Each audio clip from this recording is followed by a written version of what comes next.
we are going to talk about selling your Cybertruck. Time. Already. Okay, so we had our first case of somebody getting punished by selling their Cybertruck, or so be it. We'll get back to that later in the story. But if you're unaware, Tesla has a kind of confusing stipulation about purchasing a Cybertruck right now, where if you remember back when the F-150 first came out, there was this clause in it that you couldn't sell it for a year. Do you remember that? Lightning. Yeah. The Lightning. Yeah, sorry, the F-150 Lightning. And that whole thing stemmed from essentially people wanted it and they were going to resell it. So in order to combat reselling, dealerships were marking it up horribly. And then that got in the press and that was terrible. So then Ford was like, if we put this no selling for 1 year clause, maybe dealerships will not mark it up as bad. That didn't work at all. They still marked it up. But that was the idea behind it. And people weren't very happy about this. I just bought something. I should be able to do whatever I want with it. Yeah. So then now Tesla, the reason they're doing something very similar. The reason it's a little more confusing is because when you were first placing orders, this clause was there. Then they removed it. Now it's back in. So if you are buying a Cybertruck right now, pretty much you cannot sell it within the first year. If you try to sell it within that first year, you can ask Tesla for approval to resell it. And if they approve it, they get first dibs at buying it at the final price sheet plus 25 cents per mile, reasonable wear and tear. Minus 25 cents. Minus 25. Yeah, sorry. Minus 25 cents per mile, reasonable wear and tear, and the cost to repair the vehicle to Tesla's standards. If they approve you but decline to buy it, then you can resell it. But if you breach the terms, Tesla says they can seek injunctive relief to prevent the transfer of the title of the vehicle or demand liquidated damages from you in the amount of $50,000 or the value received as consideration for the sale or transfer, whichever is greater. They'll just take your money if you sell it. It sounds like they're trying to get either the amount of money you made on top of it or $50,000. Just wait the year. It. Yeah, I mean, they're trying to make, I assume, a consequence that's high enough to where it's going to prevent people from reselling. I feel like people could still, if they just like didn't really drive it for a year, could still flip it in a year for more. Well, the thing about the Cybertruck is it is currently extremely rare. Yeah. And they're aiming for it to be mass produced. So in the window between now and when it is mass produced is when you can make the most money flipping it. So as of right now, we just took delivery of Cybertruck. It's very, very hard to get a Cybertruck. And there are a very, very small number of auctions of people actually like selling Cybertrucks. And they're going for $200,000, $300,000 because it's almost impossible to get one otherwise. Super, super high demand, super low supply. When supply matches demand, nobody can sell these things for over sticker anymore. So everyone who gets one is like a little bit tempted, like, oh, I have this super rare thing. I kind of would like to flip it. But everyone hates flipping and flippers. And so in order to combat flippers, this is the thing that Tesla's decided to do, which is just make it against the rules to flip it. Yeah. But then the other half of that is, yeah, I own it. I should be able to do whatever I want. If someone wants to spend $300,000 for it, I should be able to just let them do it. So yeah, it is kind of a weird place that they're in. I don't know if there's a much better idea though. No, yeah, I mean, and this when the Ford F-150 Lightning happened, it was similar. People were flipping them. Dealerships were marking them up. This was their attempt at combating it. They did a similar thing where you're not supposed to sell it for 1 year. I don't know what their punishments were. If we remember the Hummer EV, people were reselling that. There was no clause like this, but didn't we meet someone who's like, I bought it, drove it for 2 weeks, and then made like $40,000 on selling it? And to people, that's totally worthy. Here's the thing about this, though. There's one more piece in the agreement as well after what you read, which is Tesla can also blacklist you from ever buying another Tesla ever again. Perfect. And the thing about people who buy Cybertrucks is they love Tesla, and especially in this early stage. So they really want to be able to get the Roadster and whatever future Cybertruck, whatever they're going to buy. So they really don't want to take the risk. So did you see Doug DeMuro's video? No, I have that in here. That's saying he wants to review the Cybertruck. And the way he wants to operate is, Cars and Bids. He has this website where you can sell cars. So typically his method is when he reviews a car that's literally going to be sold on Cars and Bids. Okay. So if he reviews the new Lamborghini Storado, it's because that one is being sold. And here's the listing. You can buy the car he just reviewed. So his strategy is, okay, I'm not going to review a Cybertruck until I get one listed on Cars and Bids. But the thing about the Cybertruck is you can't sell it for a year. So everyone who's thinking about selling it, I mean, you should watch this video. It's really interesting. But like, they're like, can you like hide the VIN number and like make sure Tesla doesn't know that it's me? And like maybe my username is like not my name. So hopefully Tesla doesn't find out. And kind of like these skittish sellers, like thinking maybe I'll sell it and then backing out. Like, never mind, I sold it to someone else, a private party. Never mind, I'm not going to do it. So he hasn't been able to get his hands on one. I'm sure he will soon. But the blacklisting part is what I think is getting to people, is they want to keep getting Tesla. Well, and so that's what we see here is we have the first case of that happening. Somebody posted on the Tesla Cybertruck Owners Club forum that moving forward, any future orders placed by you will be canceled without a refund of the $100 reservation or the $250 order fee, as official notification has been provided to you regarding this matter. So this person had a Cybertruck. I don't know what they said. They were just feeling it out on selling it, and it was up on Car Gurus with the VIN number, which is where I don't know if Car Gurus just finds local sales and puts it all up there, but he had it listed for $242,069. So it was $420.69. Sure. So like kind of memey, I guess. But he also claims there were like 20 other Cybertruck listings on Car Gurus, but he did have 2 other Cybertrucks reserved that got canceled, and he did get the reservation fees back for that because that was before they told him any future ones will be canceled without being refunded. So he did get that back, and I'm assuming he's not facing this $50,000 because it never actually sold. So he didn't actually sell it.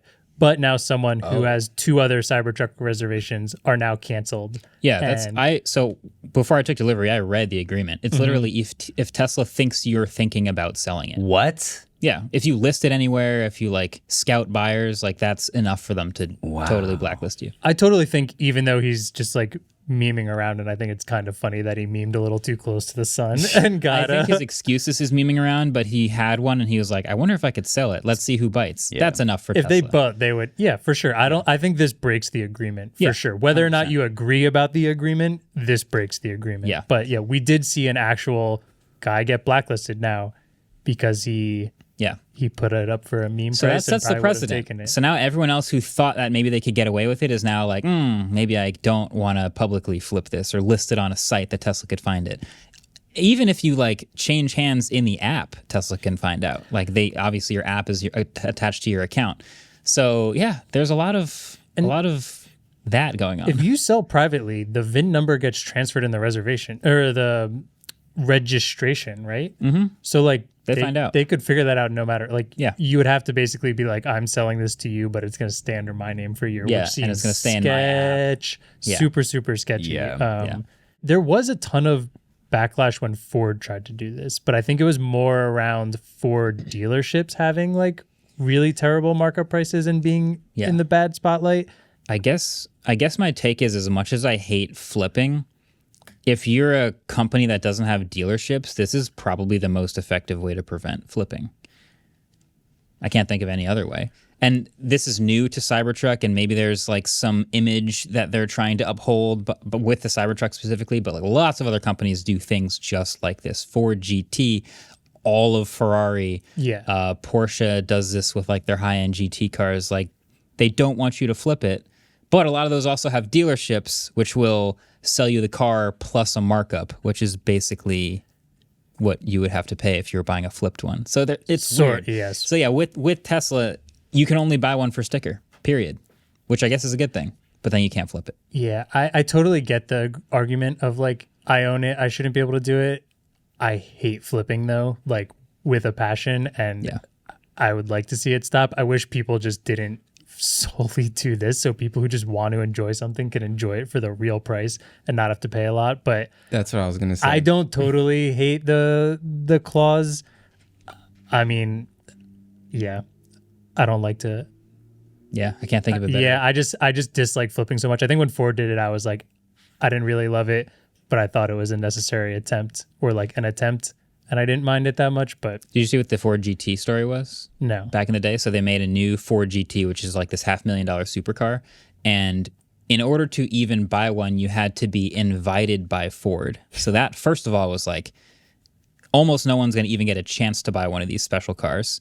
But in the off chance that you are such a high on the list Ford VIP, they'll let you buy one, but you're not allowed to sell it for, I think, a year or something. And I think there's a famous story about like John Cena getting invited to buy one, and he's like, all right, awesome, great. And he buys it and he can't fit in it. And he's like, well, I need to sell it now. And they didn't want to let him sell it. And it was a whole story. It was a whole thing. Wow. So anytime a company tries to prevent you from selling a thing that you own, it feels wrong because you own it. Of course, you should be able to sell your property.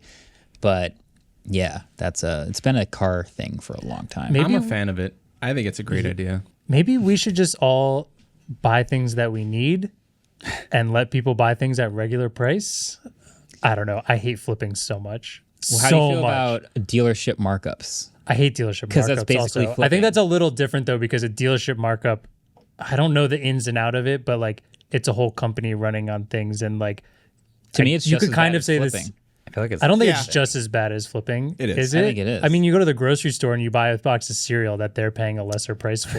Right, but that has an MSRP. Yeah. So that has a manufacturer's suggested retail price. And you know going in that the grocery store paid wholesale and you're paying MSRP. And the sticker price is the sticker price. I guess like there's markups. Like we're talking like egregious markups at it. yeah. Okay, yeah. Yeah. Agreed. That's bullshit. Like, there's a but lot there's of always going to be examples. some sort of a like Yeah. delivery fee and some stupid fees at a dealership, course. which is I don't like them, but I don't think they're Yeah. as bad as flipping. I'll try to but- find the link. There's a YouTuber who did like a whole 3-part series talking about what it's like to try to buy a Porsche 911 GT3 RS right now. It is basically impossible to buy one at sticker. There's only 2 ways to get one. One is if you are a Porsche VIP, and the other is buying one like third party with a huge markup because they flipped it. But the thing about becoming a Porsche VIP is the only way to do that is to buy a bunch of other cars from that specific Porsche dealership over time, so that you spent so much money with them and then sold the cars back to them for a loss that you basically have lost the amount of money that you would have made if you flipped the car. So let's say it's a $200,000 car. You need to buy $1 million worth of cars and sell them all back to that dealership and lose $100,000 so that you can buy that car for sticker. So you basically paid $300,000 even though it's a $200,000 sticker. That makes sense? So the dealerships get their money out of this super rare car. Yeah. And that's kind of the way I it's dislike been. dealerships a lot. I same. want to make that clear. Yeah. Yeah. Some of the insane markups we've seen lately are really stupid. And dealerships, I would rather do direct to consumer on everything with an 100%. MSRP. I also feel like it's a little different with like cars like that though. Like those supercars that are selling for that amount of money, it's almost like predatory behavior. And Tesla isn't really like, they're trying to be more about the common person selling to people that actually want it. I agree. This car's sticker is only 2.5x the Tesla, which is like, yeah, it's expensive. It's a supercar, but it's not like a Ford GT or like $1 million car. The Porsche? Yeah, How much is the MSRP? the Porsche might be $250 sticker, Okay. but the only way to get one new today would be to spend literally $400,000 on a flipped one, or to somehow become. I mean, this guy in his YouTube series gets on the phone and they're like, "Yeah, you can buy 3 Porsche Taycans right now, and we'll give it to you for sticker." No way. That's actually what they offer. Here's a question, and it might not be exactly like you might not be able to tell this easily, but are these people straight up buying and flipping, or are they buying and it's just appreciating after they've actually used it for a while? Technically, yes, both. Like Okay. this is a car that is so rare that the only way to get one is to pay way over sticker because it's hard to get. But it's not like buy it, garage, immediately start trying to sell it. No, Or people I'm are sure doing. people are doing- Yeah, okay. that's what people are doing. That I and they're dislike getting way more. blacklisted because Porsche hates that. So, You know, the bodega is the entire business model of the bodega is to flip grocery store products for a much higher margin. just for pure convenience. Yeah, because they're open like almost 24. Like I have a bunch of around me. They're open 24/7. But if I go to the cheap grocery store that's only open until 8 p.m., I can buy a box of Honey Nut Cheerios for $2.50. If I go to the bodega, it's $7. And Yeah, they but usually they're- have a cat. But they're not flipping it. Like they're also buying from distributors just in lower quantities, so they have narrower margins. I And don't know if they are. no, the bodega guy is not going to the grocery store, Buying. like filling up. Disagree. a cart. I've seen it happen. I'm pretty sure they're Our doing bistro that. guy's going to Costco and that just I've reselling them. Yeah. doing that. No, Yeah. no. I can confirm like bodegas use proper distribution channels. Probably not every. Might single depend. Okay, maybe not one. everyone, but I don't know. I think there's other reasons the bodega margins are. Well, their margins are high because it's convenience. Like they charge higher prices because of convenience. And they have But less volume. Even if they buy from the distributor, you could say that that's flipping, right? Because it's above MSRP. Isn't that the same thing? No, as because guess you're what not I'm saying. taking supply out of the general pool for Yeah, consumers. That's what I get the difference Yeah. now. My least favorite thing is Unless like it's 2 in the morning. That's the Then only you place are to the get- supply. people who find like really good sales where someone who maybe has been looking for a product and it's like, oh, I couldn't afford that. Now it's on sale. I'd love to grab that. And someone buys all of it and then sells it for like its normal price on Amazon and flips it for like that infuriates me. Yeah, Yeah. there's a whole It's- shoe conversation in there too. Yeah, that's Yeah. I hear you guys like talk, and Alex, I'll talk about that all the time. Is like you get lucky enough, you win the sneakers app thing, you never even expect to wear it, sell it immediately. Because when you That win, just sucks. I've never done this, but when you win, you get to buy it at sticker, right? Yeah. Like just MSRP. I believe and so. that's the lottery ticket to like buy it at sticker and then immediately turn around and sell it for way more than sticker because very few people You have can it. go like on eBay immediately after I- a really impressive shoe drops, and you'll just see like screenshots of got 'em, Yep. and it's like I'm getting Yeah, them. I am a flipper. Yeah, guaranteed sale. Yeah. worst. That Yeah. happens with every new product. If like when the was that little new Game Boy thing that came out, the Playdate? limited edition, not the Playdate, The analog Analog Pocket. Pocket. They do limited edition drops all the time of different colors, and if you go on eBay, it's always like guaranteed pre-order, like locked in pre-order, and they sell it for like over the amount that they bought it for. Yeah. Keyboards do it a ton. Garrett from Omnitype was telling me how they only made 500 of the Bauer 2, and he said immediately after the raffle went out, because 8,000 people applied, like half of them were on sale. Do you think for if like someone triple like the price? Do you think if someone like that said, if I find out you flipped my keyboard, I will never let you buy one of my keyboards again? Do you think that would work? I have no idea. I think most people flipping those things aren't that interested in the keyboard anymore, Yeah, and they it's just just made how do their I money. make money? That's why I think some of these Cybertruck people, the $50,000 fine is more in there to be like, well, we'll come after you for whatever you make. whatever. Because if Yeah. it's just like, we'll blacklist you, I'm sure there's They're like, people who will just be whatever. like, did I get in the it's a $100 refundable reservation. Yeah. Why not take that gamble of trying to Yeah. make some money? But you can never flip another Tesla again.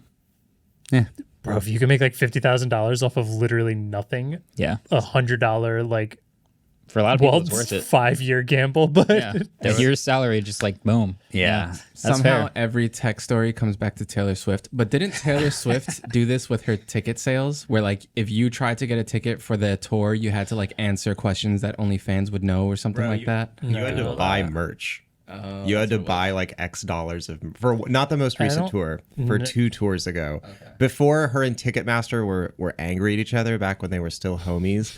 There was a thing where like before the tour got announced, she did a merch drop, and then everyone who bought X dollars worth of merch got the link first to buy tickets to the tour. That kind of reminds me, I think Tesla's literally doing that with stockholders. In Taylor's Yes. defense, she has like the craziest scalper problem in the world. Like, Yeah. like it's wild. yeah. The But- stockholder thing just got announced this morning, right? Yeah, or yesterday. yeah, yeah, wait, literally, sorry, yeah. Tesla's giving early dibs on Cybertruck deliveries to people who have owned the stock for a certain amount of time or something. Oh yeah, it was like before a certain date. If Yeah. you owned it before a certain date, you were able to. So kind of similar to Taylor Swift, like, oh, you've been a fan for a while, huh? Okay, yeah, you'll get first dibs. You probably aren't going to flip it.